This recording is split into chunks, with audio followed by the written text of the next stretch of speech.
Hello class, welcome back बच्चों। लो प्यारे बच्चों, स्टार्ट कर रहे हैं नया लेक्चर। और वो एक नया लेक्चर एक नए चैप्टर के साथ स्टार्ट कर रहे हैं। इस बुक में अब 2 चैप्टर बचते हैं हमारे पास खत्म करने के लिए। टोटल 4 चैप्टर हो चुके हैं, मतलब 3 हो चुके हैं, थियोरेटिकल है, वो तो बिल्कुल लास्ट में ही होना है। बाबू, आज का लेक्चर मोस्ट इंपॉर्टेंट है कि इस पूरे चैप्टर का बेस तैयार करके देगा आपको। ठीक है जी। आप चैप्टर नंबर 5 अकाउंटिंग रेशो शुरू कर रहे हैं। कंसेप्ट लिखेंगे मेरे साथ साथ 57, जो मैं कह रहा हूं अभी एक बार लिखते जाओ।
अब वो थोड़ा स्पीड बढ़ाकर लिख दो, आज का थोड़ा सा टारगेट भी ज्यादा है।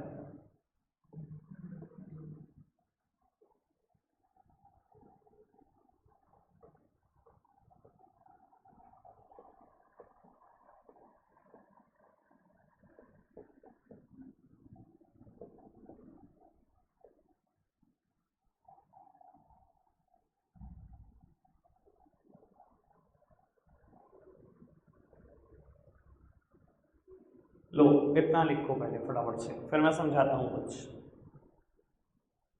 बेटा सामने देखना, आराम से समझना बातों को। नया चैप्टर है, खराब मत करना, ठीक है ना। 130 के आसपास इलस्ट्रेशन है जो कि हमें करने हैं over a period of 10 lecture. 10 lecture में खत्म करने हैं हर हाल में चैप्टर। बाबू, मैं बात कर रहा हूं रेशो की। रेशो क्या चीज होती है? सर अभी तक ना आपने कंपैरेटिव और कॉमन साइज स्टेटमेंट मुझसे पढ़ी है, जो कि एनालिसिस के बहुत सिंपल टूल है।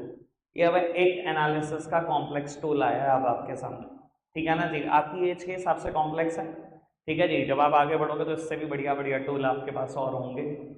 बाबू, रेशो बताती है दो फिगर्स के बीच में रिलेशन।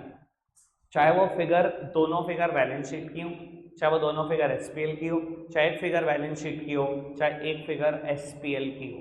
जिनको नहीं पता उनके लिए बता देता हूं, एसपीएल मतलब कुछ और नहीं बेटा, ट्रेडिंग और प्रॉफिट एंड लॉस अकाउंट, जो आपने 11th क्लास में पढ़ा था। उसी को हम बेटा कंपनी एक्ट की भाषा में statement of profit and loss बोलते हैं, एसपीएल प्यार से, ठीक है जी। अभी पता लग जाएगा आपको कैसे रेशो दो चीजों के बीच में रिलेशन शो करती है, कैसे दो फिगर के बीच में रिलेशन शो करती है। बेटा रेशो को ना एक्सप्रेस करने के 4 रास्ते हैं। प्योर रेशो, टाइम्स, परसेंटेज और फ्रैक्शन। मतलब क्या होता है, ऑल्दो शायद थोड़ा थोड़ा आप जानते हो इनके बारे में। बेटा अगर मैं कहूँ numerator is 8 lakh, denominator is 5 lakh, pure ratio पता है क्या होती है कि डिनोमिनेटर में हमेशा 1 रहे, हमेशा 1 लिखना है डिनोमिनेटर में, उसे कहते हैं प्योर रेशो।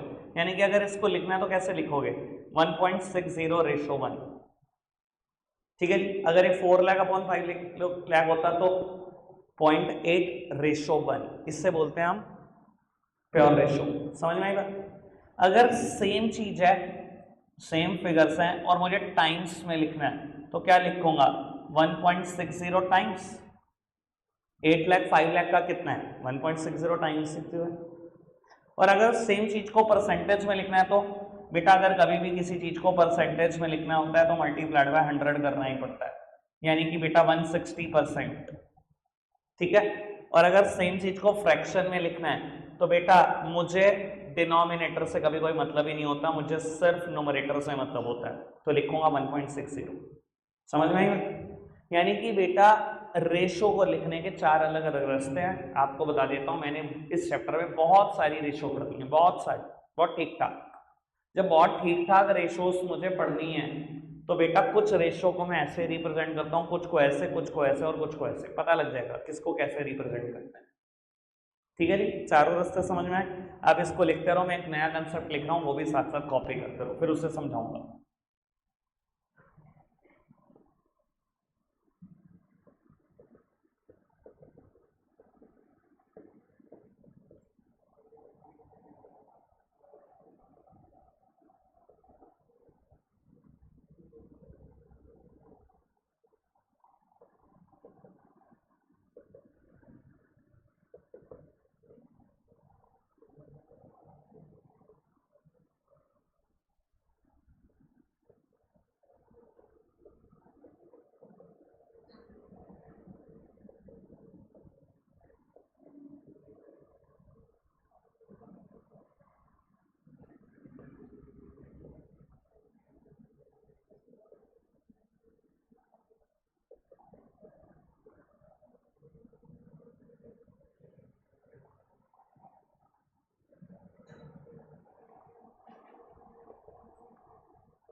लो पुत्र फटाफट से नोट डाउन करो।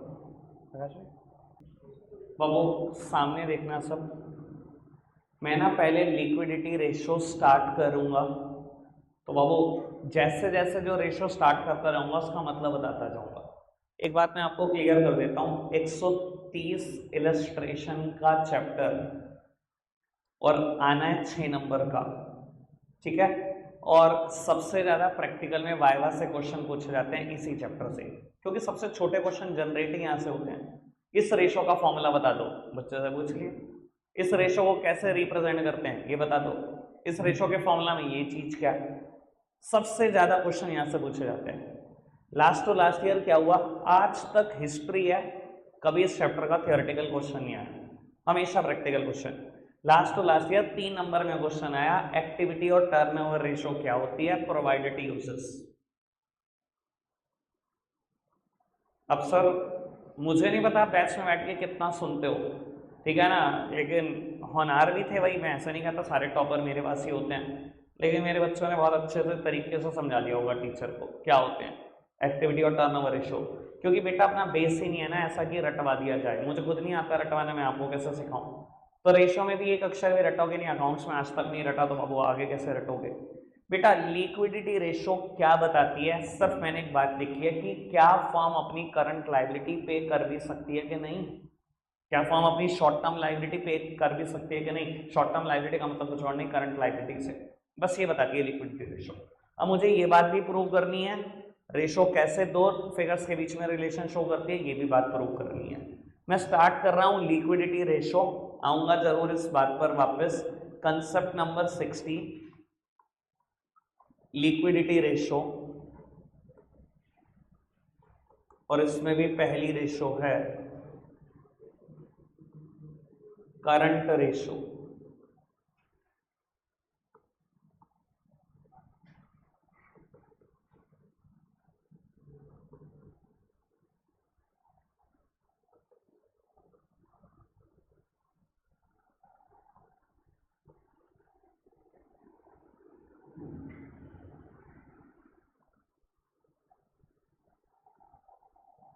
लिखा आपने?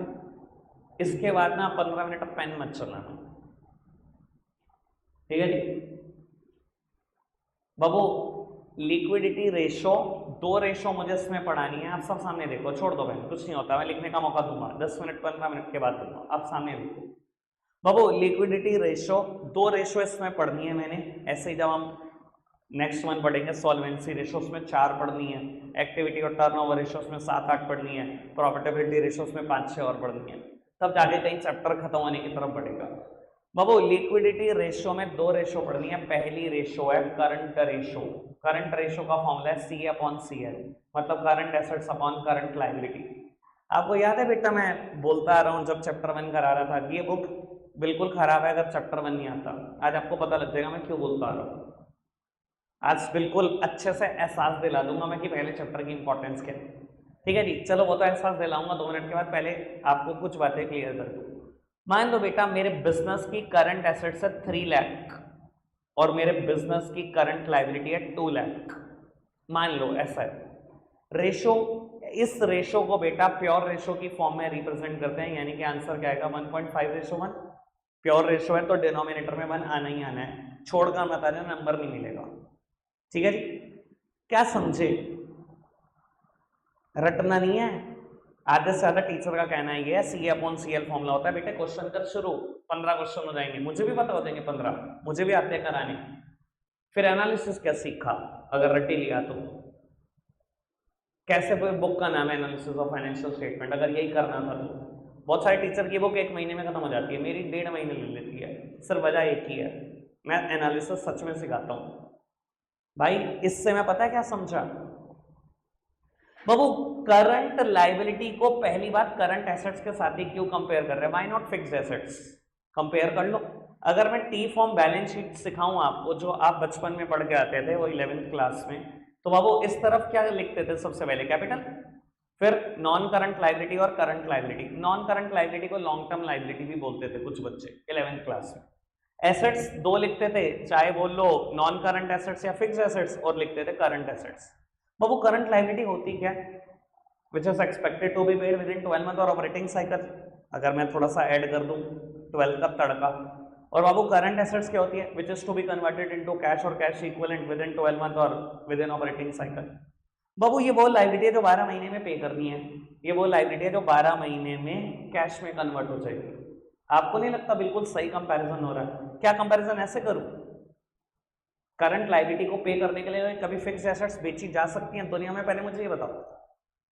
फिक्स्ड एसेट्स क्या होती हैं, जो बिजनेस में फिक्स्ड हैं, जो बिजनेस में रिक्वायर्ड है फॉर मोर देन 1 ईयर, इनको कैसे बेचूं, ये तो बिजनेस में 1 साल से ज्यादा के लिए चाहिए। लैंड एंड बिल्डिंग बेच दूं करंट लायबिलिटी चुकाने के लिए, नहीं चुका सकता ना, नहीं कर सकता ना, तो इसी वजह से कंपैरिजन भी नहीं हो रहा फिक्स्ड एसेट्स के साथ। रीड करना आ रहा है या रटना ही आएगा, समझ में आ रहा है? फिक्स्ड एसेट्स के साथ कंपैरिजन नहीं हो सकता करंट लायबिलिटी का, ये बात समझ में। दूसरी बात बाबू, ये लायबिलिटी ने अराइज होना है 12 महीने के अंदर अंदर, और बाबू इस एसेट्स ने 12 महीने के अंदर अंदर कैश में कन्वर्ट हो जाना है।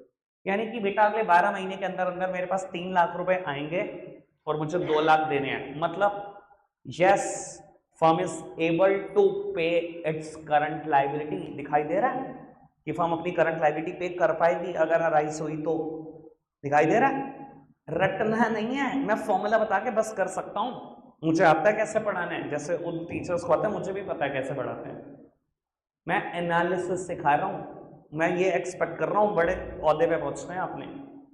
तो बाबू अगर मेरी लाइबिलिटी अराइज हुई 2 लाख रुपए की विद इन 12 मंथ, तो बेटा मेरे पास एसेट्स भी ऐसी हैं जो विद इन 12 मंथ मेरे को 3 लाख रुपए दे सकती हैं। यानी कि मेरी फर्म हाँ आराम से पे कर सकती है करंट लाइबिलिटी।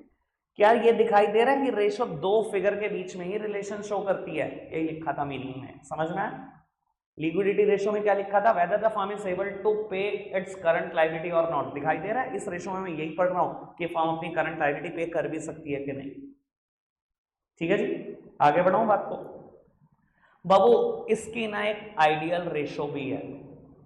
आइडियल रेशो मतलब जिसको आप कह सकते हो बहुत अच्छी। अगर करंट रेशो 2:1 से ज्यादा है, 2:1 या उससे ज्यादा है, तो माना जाता है फर्म बड़े आराम से पे कर पाएगी करंट लायबिलिटी, फंसेगी कहीं नहीं फंसेगी। ठीक है जी, आप खुद सोचो अगर 2 लाख पे कर रहे हैं और 4 लाख या उससे ज्यादा की करंट एसेट्स हो, कोई दिक्कत आएगी मेरे बिजनेस में? मेरी फाइनेंशियल साउंडनेस है कि नहीं है? मेरा बिजनेस आराम से अपनी शॉर्ट टर्म लायबिलिटी पे कर सकता है कि नहीं कर सकता?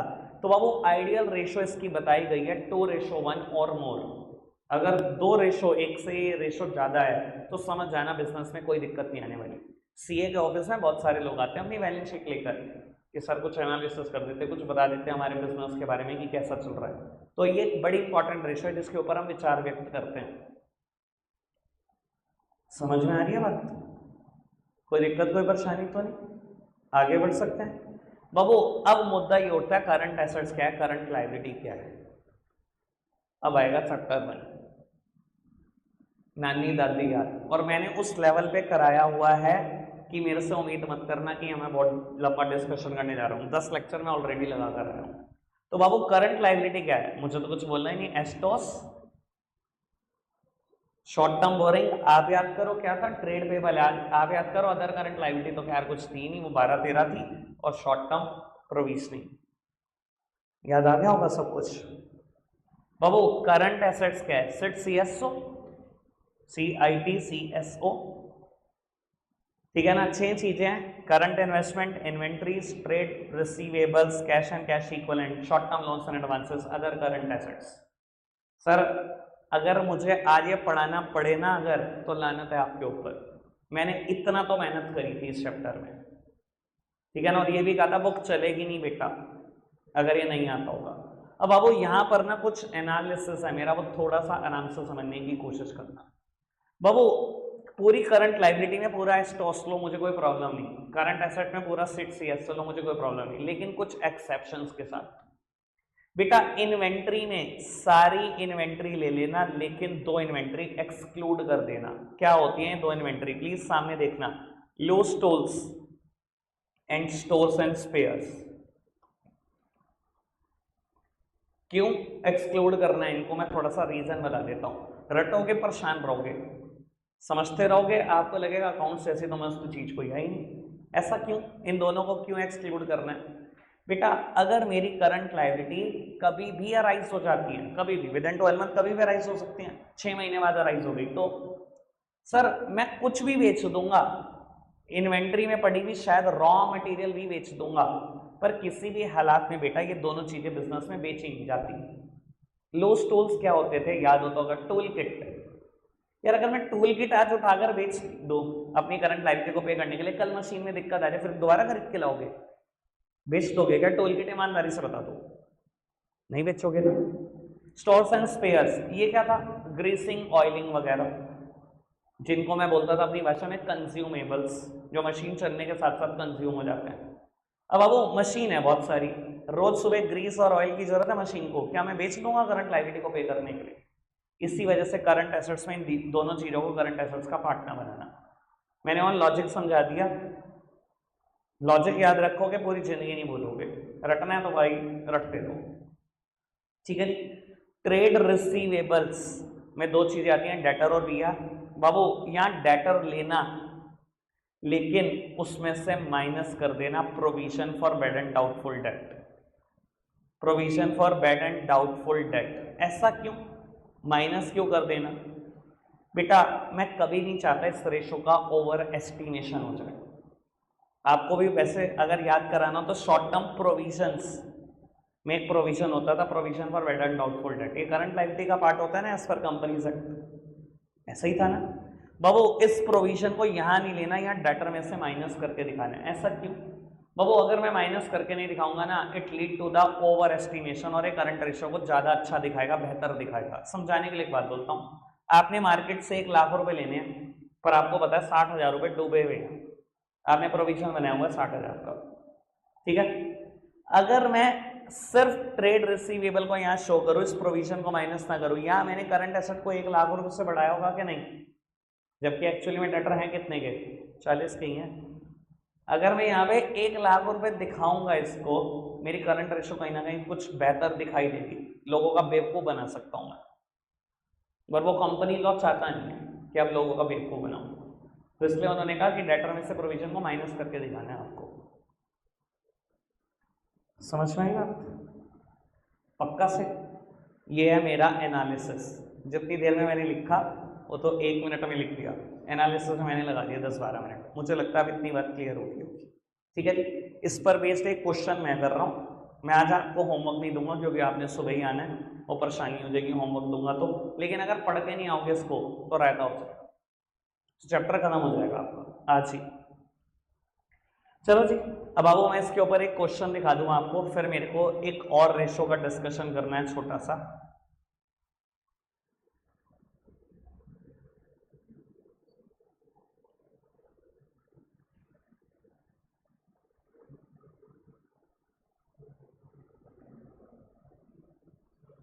लोग पढ़ते हैं, कहते हैं from the following compute the current ratio and give your comments on it. बाबू आगे ना लगभग हर रेशो में ना आपसे ना कमेंट जरूर मांगेगा, आपको कहेगा रेशो निकालो और कमेंट कर दो। तो मेरे को लगता है कमेंट करने में तो आप चैंपियन हो, इंस्टा पे भी करते ही रहते हो, यहाँ पे भी कर ही दोगे, ठीक है ना बाबू। कमेंट यहाँ करना कैसा, थोड़ा सा आइडिया ले लो। मान लो मैं ही करंट रेशो निकालता हूँ और 2:1 से अच्छी आती है, तो मेरा कमेंट क्या होगा कि फर्म की ना शॉर्ट टर्म में फाइनेंशियल पोजीशन सेटिस्फैक्ट्री है, यानी कि करंट लायबिलिटी अराइज होगी, फर्म आराम से पे करेगी। ये कमेंट करना है कि शॉर्ट टर्म में फाइनेंशियल पोजीशन सेटिस्फैक्ट्री है, और अगर ये 2:1 से कम आ जाए तो यही लिखना है शॉर्ट टर्म में फाइनेंशियल पोजीशन सेटिस्फैक्ट्री नहीं लग रही। ऐसा हो सकता है कि करंट लायबिलिटी अराइज और फर्म पे ना कर पाए, यही लिखना है जो मैं बोल रहा हूँ, यही कमेंट है। समझ में आई बात? आओ अब वो क्वेश्चन करते हैं, मैं कोशिश करता हूँ यहीं कर दूंगा सॉल्व। बाबू मैं कोशिश करता हूँ इस क्वेश्चन को यहीं सॉल्व कर दूंगा। एक चीज और, अगर चैप्टर 1 अच्छे से ध्यान में है तो मजाक लगेंगे आपको ये क्वेश्चन, बाकी आपकी इच्छा है भैया। बाबू मुझे करंट रेशो कैलकुलेट करनी थी, करंट रेशो का फॉर्मूला है CA/CL। अब मैं बहुत सारे बच्चों को क्या देखता हूँ पेपर में, CA को एक्सप्लेन करने लग जाते हैं। बट ठीक है मैंने PhD कराई है, पर मैंने वेले के लिए भी नहीं कराई। कहीं लिखने बैठ जो करंट इन्वेस्टमेंट प्लस इन्वेंट्री, सबके नाम, ट्रेड रिसीव, सबको लिख रहे।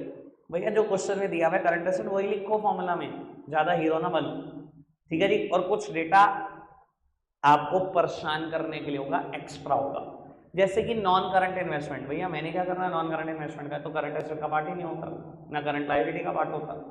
करंट इन्वेस्टमेंट, हाँ जी बिल्कुल, मैंने अब करंट एसेट्स लिखनी शुरू कर दिया। Current investment plus inventory including loose tools, inventory excluding loose tools चाहिए मुझे, प्लस ट्रेड रिसीवेबल, दोनों चाहिए मुझे, डेटर भी चाहिए और वीआर भी चाहिए। वेरी गुड, आगे बढ़ते रहो बाबू। और भी करंट एसेट आ सकती है, लेकिन बीच में ट्रेड पेबल आ गया। करंट लायबिलिटी का पार्ट होता था एस टी जो है ट्रेड पेबल है बाबू। ट्रेड पेबल में क्रेडिटर प्लस बिल्स पेबल।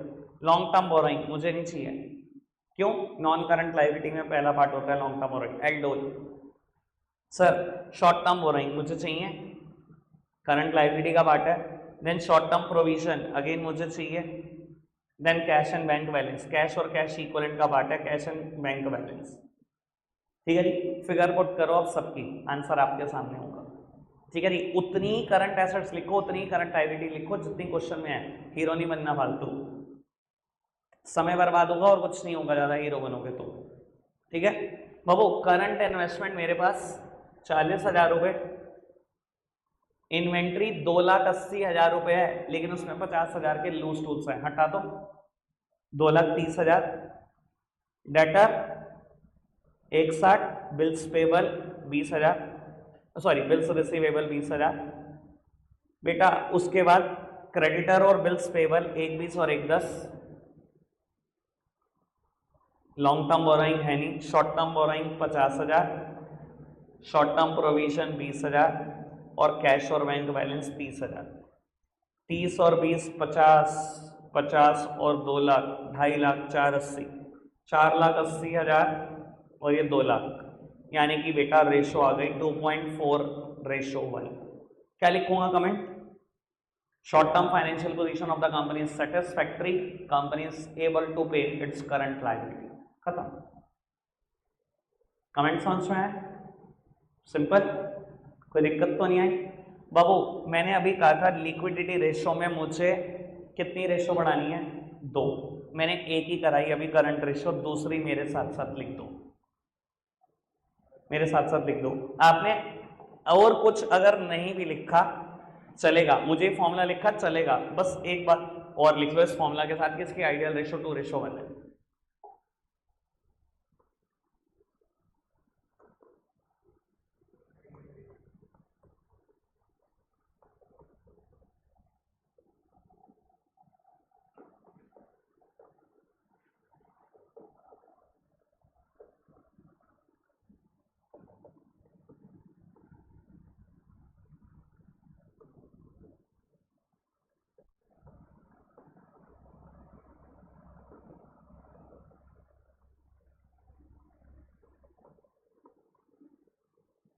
ये लिख कर उच्चारना, समझ लेना भी चीजों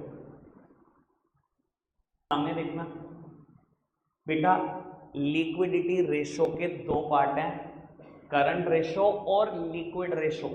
बच्चे बड़े आफती हैं, पेपर में लिखा होता है कैलकुलेट लिक्विडिटी रेशो, लिक्विडिटी पूछा है मतलब दोनों पूछी हैं, करंट रेशो और लिक्विड भी। बच्चा सिर्फ लिक्विड रेशो निकाल के आ जाता है, कहता है मैंने सारा पेपर ठीक किया। आफती ना बनो ज्यादा, ओवर एक्साइटमेंट में कहीं 2-4 नंबर दे आओ।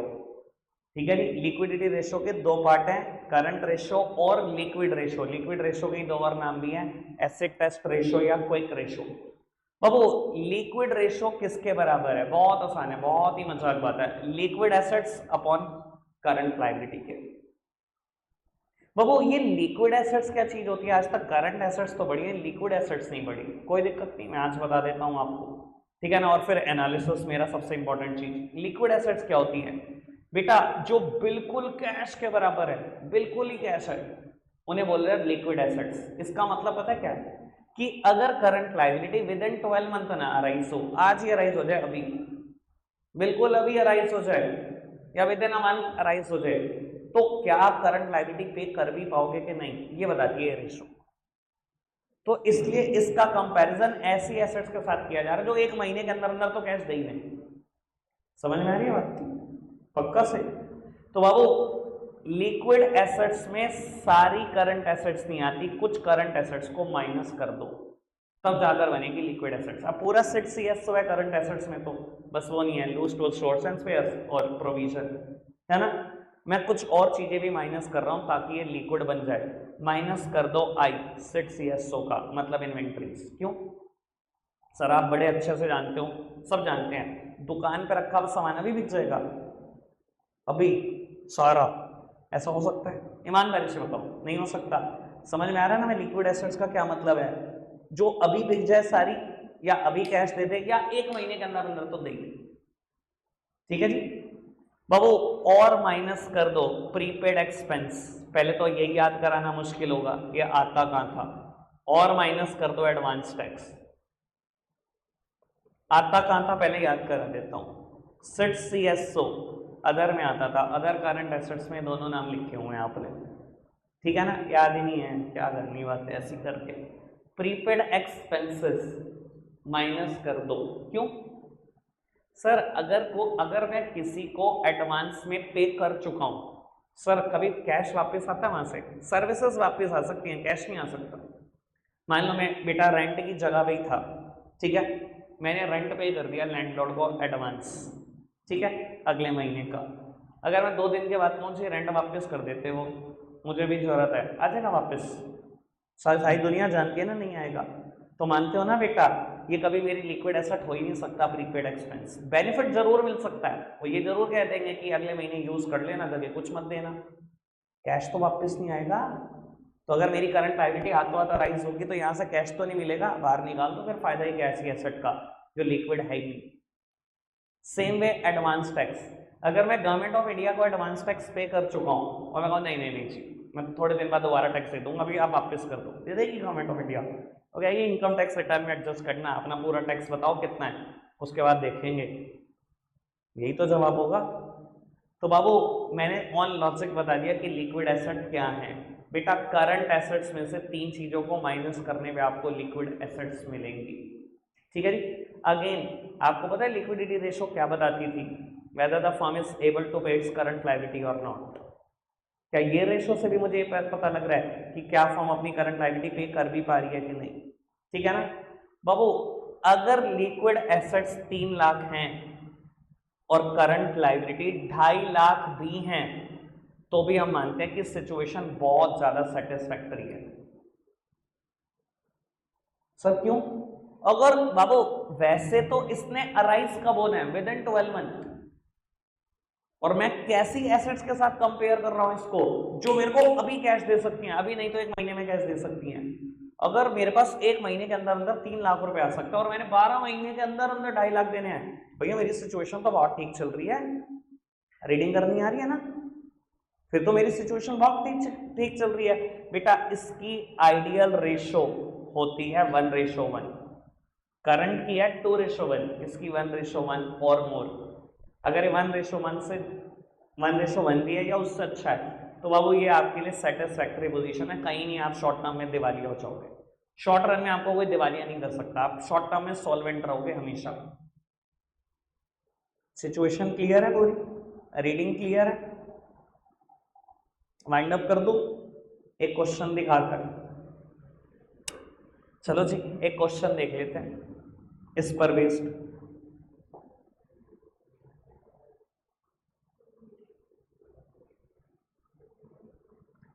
बाबू इलस्ट्रेशन नंबर 2 कहता है following particulars are given to you, और कुछ पर्टिकुलर्स हैं ठीक ठाक लंबे चौड़े। Calculate the liquidity ratios, liquidity दोनों मतलब करंट रेशो भी और लिक्विड रेशो भी, और कहता है comment upon the short term financial position of company. और हम वही कमेंट करते हैं हम लिक्विडिटी रेशो में तो कि शॉर्ट टर्म में हमारी फाइनेंशियल पोजीशन सेटिस्फैक्टरी है या नहीं। आइडियल से अच्छी है तो है, वरना सेटिस्फैक्टरी नहीं है। ठीक है जी, पढ़वाता हूं पर्टिकुलर्स क्या क्या आपके पास हैं। बेटा एक टर्म आती है ट्रेड इन्वेस्टमेंट, इसका मतलब कुछ और नहीं बेटा, नॉन करंट इन्वेस्टमेंट से है, जो कि ना तो करंट एसेट्स का पार्ट होता, ना करंट लायबिलिटी का, ना लिक्विड एसेट्स का, इग्नोर करो। उसके बाद एक टर्म आती है मार्केटेबल सिक्योरिटीज। मार्केटेबल, मार्केट करने के लिए खरीदी है, बेचने के लिए खरीदी है, मतलब करंट इन्वेस्टमेंट है, तो ये पार्ट होगा करंट एसेट्स का। बाबू प्रॉपर्टी प्लांट इक्विपमेंट मुझे चाहिए ही नहीं, इनटेंजिबल एसेट्स मुझे चाहिए ही नहीं, ये सब क्या है? नॉन करंट एसेट्स है, मुझे नहीं चाहिए। Trade receivable minus provision for bed and doubtful debt, मुझे ऐसा ही ट्रेड रिसीवेबल चाहिए जिसमें से प्रोविजन माइनस हो, ये बहुत अच्छी बात है। कैश एंड बैंक बैलेंस मुझे चाहिए, trade payable, current liability, rent payable, dividend payable, समझदार को इशारा काफी। किसी भी टर्म के आगे पेबल लग जाए ये क्या होता है? आउटस्टैंडिंग होता है, और ये करंट लायबिलिटी का पार्ट है। पता है कहाँ? याद नहीं आया। STO other current liability, 13 item लिखी हुई है आपने, वहां पर लिखे हुए हैं ये नाम, याद ही नहीं है। Current maturity of debenture and interest thereon, matured debenture and interest thereon, matured deposit and interest thereon, interest accrued and due, interest accrued but not due, blah blah blah blah blah. मैं तो सारे ही बता दूंगा, मेरा क्या paper थोड़ी है मेरे। आप देखो सर, आउटस्टैंडिंग एक्सपेंसेस हैं, करंट लायबिलिटी का पार्ट होते हैं, चाहिए मुझे ये करंट लायबिलिटी के लिए। आगे बढ़ते हैं, इन्वेंट्रीज चाहिए, करंट एसेट्स के लिए चाहिए, लिक्विड एसेट्स के लिए नहीं चाहिए। ठीक है जी। लॉन्ग टर्म बोरोइंग चाहिए नहीं, शॉर्ट टर्म बोरोइंग चाहिए, करंट लायबिलिटी का पार्ट होता है। एसटीओस शॉर्ट टर्म बोरोइंग। दूसरा एस, शॉर्ट टर्म प्रोविजन मुझे चाहिए, प्रीपेड और एक्रीड इनकम ये भी मुझे दोनों चाहिए करंट एसेट्स के लिए। लिक्विड के लिए प्रीपेड नहीं चाहिए। ठीक है जी, कोई दिक्कत कोई परेशानी तो नहीं। एक इलस्ट्रेशन आपके लिए होमवर्क ये हैंड्स ऑन आपका हो जाए, करके आना, एक ही दे रहा हूँ, ठीक है ना, ज़्यादा वो मत बनो। आज 15 इलस्ट्रेशन और 15 क्वेश्चन होमवर्क थे, आज 30 होमवर्क मिलने था। अगर ये कल शाम का बैच होता बच गए बस। तो ध्यान रखना बस, ऐसे नहीं खत्म हो सकता है 10 दिन में चैप्टर। तुम सोचो एक एक दो दो होमवर्क दे दूँ, फिर तो 120-30 हैं, लग जाएंगे 2 महीने लग जाएंगे पूरा करने में उसको। चलो रखते हैं, आज के लिए इतना ही है प्यारे बच्चों, बाय बाय।